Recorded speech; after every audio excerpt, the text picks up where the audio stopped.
If an audience member came in and just really enjoyed spending a lot of time around the colour purple, that's a great thing to take away with them, I would say.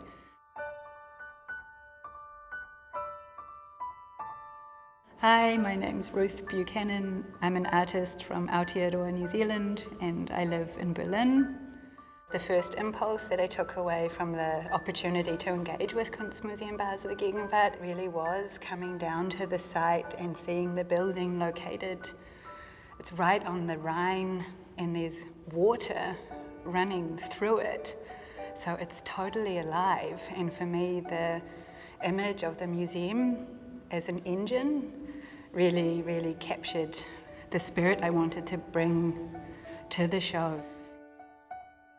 And there was this special moment, I guess, when I started the research on the show, and I already had this image of the museum as an engine in my mind, and then I encountered this painting by Miriam Kahn called Heute Nacht geträumt, Mein Werkstatt, New York.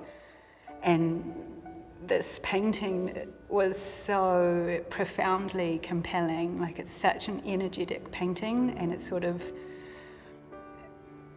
to me, that was the engine, that was the artistic engine captured in that one painting. And the painting, which shows a kind of space, also for me echoed some of the shapes that the museum has in it architecturally. So the shapes of the windows, the shapes of the roof, and from there, let's go, let's turn the museum on, let's open the windows, let's take the walls down, let's let it be alive. There was about 3 weeks where I more or less had the Kunstmuseum as my studio, which was so amazing. And I guess just returning to that first sort of inspiration or impulse of this painting by Miriam of the artist studio, it was so great to kind of live that out in the Kunstmuseum. So I was here pretty much every day for 3 weeks, painting the wall with a very small paintbrush, and I'm not quite sure why I chose the smallest paintbrush in the world, but so it was a really special, quite insane, but very really special experience to actually occupy the museum in a way that's quite unusual. I had a period of production where I worked with the Invigilator team, where we produced a work together. So the curtain, which is hand wild dyed with elderberry, for me that was really important to bring in the people who would be caring for the work.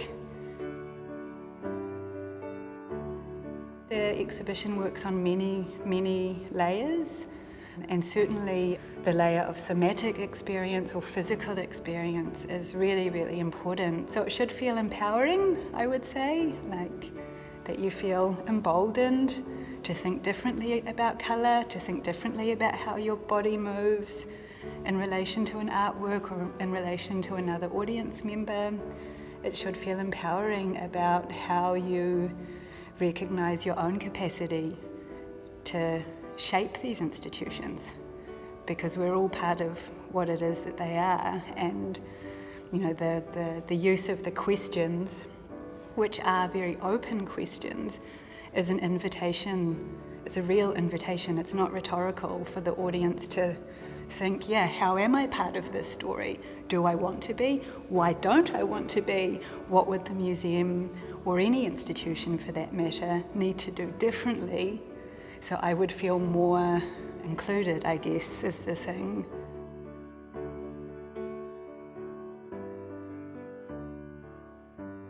What I would love for an audience member to walk away would be a sense of friction, or a sense of contrast, a sense of joy, and also a sense of experimentation. So that there's that thing of, we need all of those parts. That's one of the most damaging things of capitalism and the imperial colonialist project, is that we've been asked to view things compartmentalised all the time, and you know, this is an exhibition where we try and work against that and really trying to work as a whole. And you can't have joy without friction, but you also can't have friction without joy. Like, that's the world, that's life.